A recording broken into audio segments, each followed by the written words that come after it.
வணக்கம், வணக்கம் அருந்தமிழ் உறவுகளே! எப்படி இருக்கீங்க? அண்ணாமலை வந்து ஒரு பச்சோந்தி. துரோகத்தின் மொத்த உருவம் அவருன்னு எடப்பாடி பழனிசாமி குற்றச்சாட்டு சொல்லியிருக்காரு.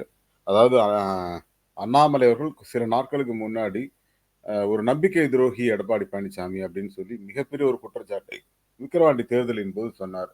அது எல்லாரும் பார்த்திருப்பீங்க அப்படின்னு நினைக்கிறேன். அந்த வகையில அண்ணாமலையை திருப்பி சொல்லியிருக்காரு. அண்ணாமலை ஒரு பச்சோந்தி, துரோகத்தோட மொத்த உருவம்னு சொல்லியிருக்காரு எடப்பாடி பழனிசாமி அவர்கள். இந்த சண்டை ஏன் வந்தது அப்படிங்கிறத விரிவாவே பார்த்துடலாம். அதுக்கு முன்னாடி உங்களுடைய கருத்துக்கள் வரவேற்கப்படுகின்றன. அதேபோல் நம்ம சேனல லைக் பண்ணுங்க, சப்போர்ட் பண்ணுங்க, சப்ஸ்கிரைப் பண்ணுங்க. உங்கள் நண்பர்களுக்கும் ஷேர் பண்ணுங்க. அது அண்ணாமலை சில நாட்களுக்கு முன்னாடி விக்கிரவாண்டி தேர்தல் பிரச்சாரத்துக்கு வந்தபோது, எடப்பாடி பழனிசாமியை கண்டபடி திட்டினாரு. "நீ எல்லாம் நம்பிக்கை துரோகி. நீங்க வந்து என்ன பத்தி பேசுறீங்க? யார் வந்து முதல்ல பிரச்சனைய கிளப்புனது?" அப்படின்னா ஏதேதோ பேசினாரு. அதுக்கப்புறம் அதிமுக வந்து அழிந்து கொண்டிருக்கிறது, கரைந்து கொண்டிருக்கிறது. அந்த கட்சிய பத்திலாம் பேசாதீங்க. அது இனிமேல் வந்து செல்லா காசு அந்த கட்சி அப்படின்லாம் ஏதேதோ நெறைய பேசினாரு அப்படிங்கிறது எல்லாருக்குமே தெரியும்.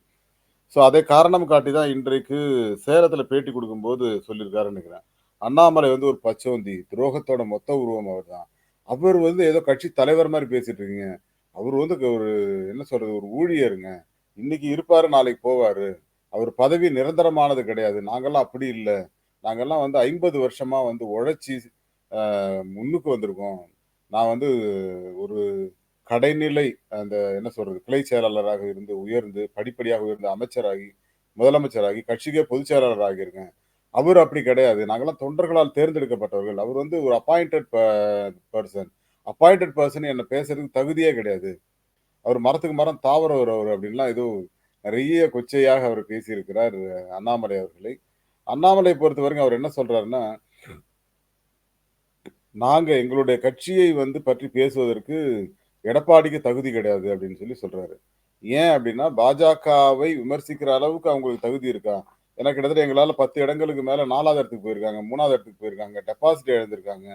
இவங்கலாம் வந்து எங்கள பேசலாமான்னு அவரோட பாயிண்ட் ஆஃப் வியூ வேற மாரி இருக்கு. நாங்கள் வளர்ந்து கொண்டிருக்கிறோம் அப்படின்னு, நான் வளர்கிறேனே மம்மிங்கிற மாரி அவர் சொல்றாரு. யாரு? அண்ணாமலை. ஆனா எடப்பாடி பழனிசாமி என்ன சொல்றாருன்னா, "நீ எல்லாம் வந்து ஒரு அப்பாயிண்டட் லீடர்ப்பா.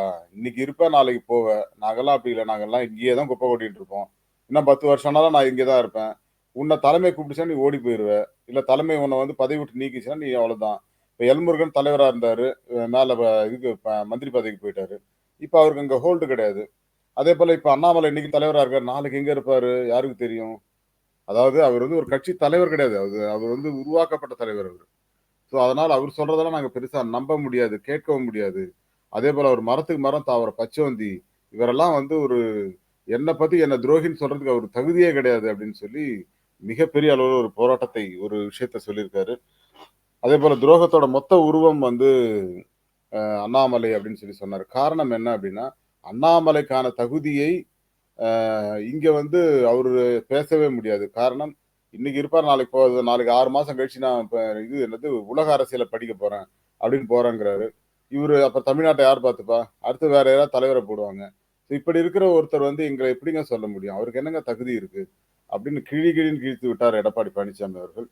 ஆ இப்போ நம்ம கொஞ்ச நேரத்துல எடப்பாடி அவர்கள் வீட்ல நேற்று மாலை ஒரு டிஸ்கஷன் நடந்திருக்கிறது. மூத்த தலைவர்கள், மூத்த அமைச்சர்கள் சிலர் வந்து அவர போய் பார்த்திருக்காங்க. அதிமுகவின் ஒருங்கிணைப்பை பற்றி பேசியிருக்கிறார்கள். பட் அதற்கு எடப்பாடி பழனிசாமி அவர்கள் ஒத்துக்கொள்ளவில்லை அப்படிங்கிறது தான். அதை பற்றி விரிவாக நம்ம அடுத்த லைவ்ல பேசப் போறோம். அ மிக மிக விரிவாகவே பேசுவோம். மீண்டும் ஒரு நல்ல தலைப்போடு சந்திக்கிறேன். அனைத்து நல்லுள்ளங்களுக்கும் நன்றி. Thank you all and bye to எவரிஒன்.